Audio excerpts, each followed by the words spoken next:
Welcome. If you're preparing for the Florida real estate exam, you're in the right place. Here you'll find helpful information, practical tips, and support to guide you every step of the way so you can study smart, feel confident, and succeed on exam day. Let's get started. The exam consists of 100 multiple choice questions. A score of 75% or higher is needed to pass the exam. You are given a total of 3.5 hours to complete the exam. The exam consists of questions covering 19 sections. Each section corresponds with the topics and competencies outlined in the Sales Associate Candidate Information Handbook. The percentages shown indicate approximately how many exam questions will be drawn from each section, helping you focus your studies on the areas with the greatest emphasis. This structure ensures thorough preparation for every aspect of the Real Estate Sales Associate exam. Many students make the mistake of starting at Section 1 and studying every topic in order, without prioritizing the most important material. This common approach can lead to burnout before reaching the critical sections of the exam. To maximize your results, focus your studies where it counts most. 75% of exam questions come from just 3 topic areas. 32% come from property rights, deeds, and contracts. 29% Florida license law, and 14% real estate finance. Prioritize these sections in your study plan to boost your chances of passing the exam. Strategic Study Order Summary. We recommend studying in this order to maximize your exam success. Start with the top priority sections that carry the highest percentage weight. Phase 1, master these first. Phase 2, secondary priority. And Phase 3, final review. Only tackle Phase 3 after you know Phase 1 and 2 cold. This prioritized approach ensures you master 84% of the exam content before moving to the lower weighted topics. Hey, I get it. Nobody actually looks forward to taking the exam. It can seem stressful, right? But honestly, you can walk in there feeling prepared and confident. You just need a solid plan that really works for you. If you focus on the right things, you'll be ready to pass, no problem.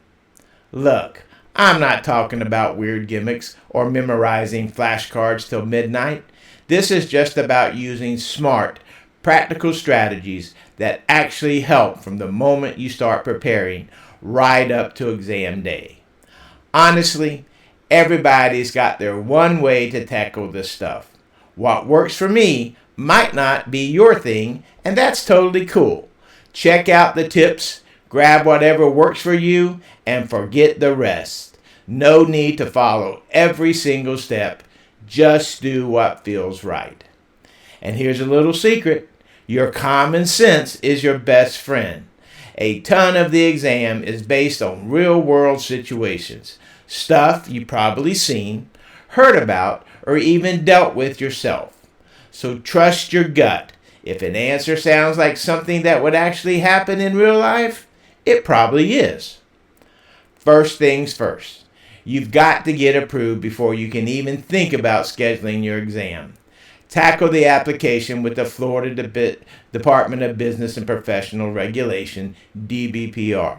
Just jump on their website at myfloridalicense.com, fill everything out, pay the fee, and hang tight for that approval. Once you're approved, your info gets sent over to Pearson VUE, the state testing vendor, that they handle all the testing. Keep an eye on your email because they'll send you instructions on how to book your tests. Don't let that email sit around. You'll be able to lock in the test date within about 72 hours of getting approved. So act fast and get it scheduled. Alright, when you're ready to book your exam, you've got 2 ways to do it. You can just call Pearson VUE at 888-204-6289. They're open every day, even Sundays. Or if you'd rather do it online, head to pearsonview.com and set up your test date there. Make sure you've got your credit card or bank info ready when you book. And here's a tip. Choose your date carefully. If you need to cancel or reschedule, you've got to do it at least 4 business days in advance. Otherwise, you'll end up paying the full fee again, and nobody wants that. All right, let me give you the rundown of what to pack for test day. Bring 2 forms of photo ID, one of which is government issued, driver's license, state identification card, passport, or military identification card. Student or employment ID cards and photo-bearing credit cards are not acceptable as picture-bearing identification. You also need your course completion certificate and that confirmation number you got when you booked the exam. I'd also recommend printing out that Pearson VUE authorization email just to be safe. For calculations, bring a basic calculator. It needs to be silent, battery operated, and can't have any letters on the keys. Financial calculators with the alpha key are totally fine. Just make sure it's working and isn't solar powered. If English isn't your first language, you can bring a word-for-word translation dictionary. Just remember, no definitions or notes allowed, only straight translations. And here's a big one. Leave your phone and any other distractions outside the testing area. You won't need them, and they'll just complicate things at the test center. Your real estate exam is all on the computer. Each question pops up on the screen with answer options. Just pick one you think is right. If you want, you can jump back to any question, mark ones you're unsure about, and see how many you've answered so far. There's a countdown clock on the screen the whole time, so you always know where you stand. Before the test actually begins, you'll get a 15-minute tutorial. Don't stress about it. It's not graded at all. It's just there to help you learn the ropes of the test system and get comfortable with how everything works. Let me break it down for you in a simple way. The exam is all computer-based. Each question pops up with multiple answers to choose from, and you just click on the one you think is right. You can move through the test, go back to earlier questions, mark ones you want to review, and see how many you've already answered. Plus, there's a timer on the screen the whole time so you can keep an eye on how much time you have left. Before you actually start, there's a 15-minute tutorial. No pressure. It isn't graded. It's just there to help you get comfortable with everything on how everything works before you jump into the real exam. Here's my casual take on the SMART test strategy. Okay, let's talk about pacing. You've got 3.5 hours, which is plenty of time, but only if you use it smart. First pass. Hit the easy ones. Go through and answer all the questions that come naturally to you. If you see something that looks unfamiliar, super wordy, or involves math, just skip it for now, hit next, and keep moving. Don't get stuck on anything. Second pass, circle back. Now use the summary page to jump back to all the questions you skipped. You've got time to really focus and work through the tricky stuff. Make sure you answer everything, even if you're just guessing. A guess is way better than leaving it blank. Here's the thing, the test questions are all mixed up. You might get a law question, then a math problem, then something about procedures. They're not organized by difficulty. That's exactly why knocking out the easy ones first is such a game changer. And if you're going for your broker's license, heads up, you'll probably see some questions about closing disclosures too. Look, you've already done the studying. Now it's all about showing what you know. Get your mindset right. Positive thinking really does help more than you think. When you start doubting yourself, it's just drains your energy. So try to shake off those negative thoughts and remind yourself that you've put in the work and you're ready for this exam. A little nervous? That's totally normal. But if it gets overwhelming, it'll mess with your performance. Practice some simple calming techniques. Close your eyes, take a slow, deep breath, relax your shoulders, and clear your mind for a second. Do this before you start the test. And if you need to hit the reset button during the exam, go for it. Let's talk about managing your time on the test. Try to answer about 50 questions in the first half of your time. Use the next 90 seconds to finish the rest, and then spend your last 30 minutes going back over everything and double checking your answers. And don't worry about what anyone else is doing. Just because someone finishes early doesn't mean they aced it. Stick to your plan and focus on your own progress. You got this. Let's break down how to really understand exam questions. You'll see multiple choice questions where the first part, the stem, can be a direct question. Fill in the blank or an instruction. There's one correct answer and 3 designed to trick you. If a question feels confusing, try rewriting it in your head in a simpler terms without changing what it means. And if questions seem totally weird or out there, don't stress. Cross out answers you know are wrong and make your best guess. Remember, it's just one question.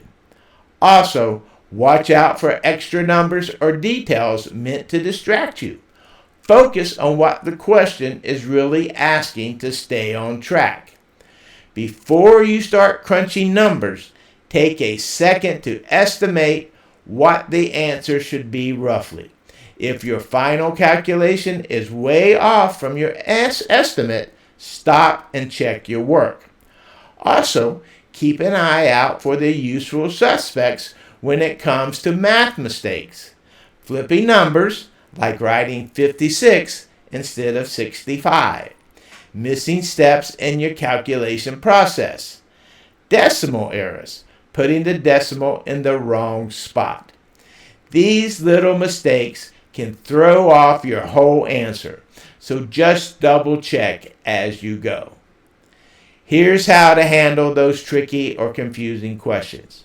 If a question doesn't make sense at first, try rephrasing it in your own words. Simplify it, but keep the meaning the same. This can help you figure out what they're really asking. Best versus correct answers. Sometimes you'll see a question where all 4 choices could be right. Your job is to pick the best one. So read carefully, think about exactly what's being asked, and rule out any answers that are weaker or less complete. Spotting the wrong one. If a question wants you to select the incorrect answer, go through each option in your head or with scratch paper and mark them as true or false. That way you can clearly spot which answer doesn't fit. Guessing is totally fine. There's no penalty for it, but leaving a question blank, that'll count against you. So if you're not sure, at least take a shot. Don't just pick randomly through, though. Use your logic. Cross out answers you know is wrong. Pick from the ones that are left. Be careful with answers that have weird or unfamiliar words. They're often there to trick you. And here's a pro tip. Read the question before you look at the answer choices. Try to come up with your own answer first, then check if it matches one of the options. It'll help you avoid getting mixed up or second guessing yourself. Here's what to watch out for. Keep an eye out for negative words like not, except, or anything with un, like unlawful. These words completely flip the question around. Now you're looking for the answer that doesn't fit or is wrong. They're usually written in all caps to catch your attention, but it's easy to miss them when you're moving fast. So slow down for a second and make sure you know what the question is actually asking before you pick your answer. If you see words like usually, generally, or most in the answer choices, those often are good hints that you're on the right track. On the flip side, watch out for answers with the words always or never. Those are often traps because real estate almost never works in absolutes.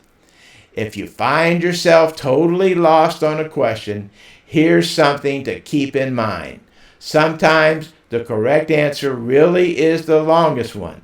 It might have extra details or qualifiers to make sure it's accurate. But don't just pick the longest answer every time unless you're completely guessing. The same goes for skipping the shortest answer or always choosing B or C at random. Those tricks aren't reliable, so only use them if you have absolutely nothing else to go on. Whenever possible, use logic or elimination first before taking a wild guess. Here's what happens after you finish the exam. You'll find out your results immediately, no waiting around. If you pass, they'll email your license to you. Once your DBPR status shows as active and you're linked up with your broker, you're all set to start working. That's it. You're officially ready to begin your real estate career. Here's a friendly, simple pre-exam checklist to keep you on track. A few days before your test, start going over your material. Don't try to cram it all in the night before. Make sure you get some sleep, dress comfortably, and eat something light, not too much, not too little. Arrive early. Bring everything you need and swing by the restroom before heading in. Once you're there, stay calm, listen to instructions, and keep an eye on your time.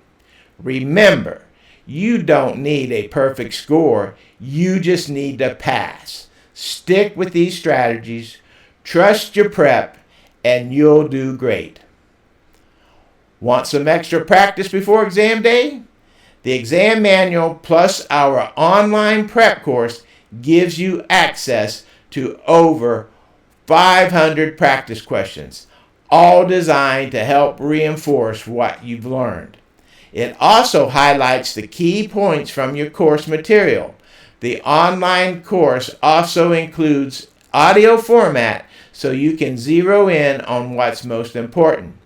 You can even check out a free preview of the course at onlineexamprepflorida.com. If you'd rather do an in-person or virtual class, we've got you covered too. Check out our upcoming 2-day exam prep classes. You can take them either at our Orlando location or join us via Zoom. Just head to examprepflorida.com to see our upcoming class schedule. Thank you for your time, and we wish you the best of luck on your state exam.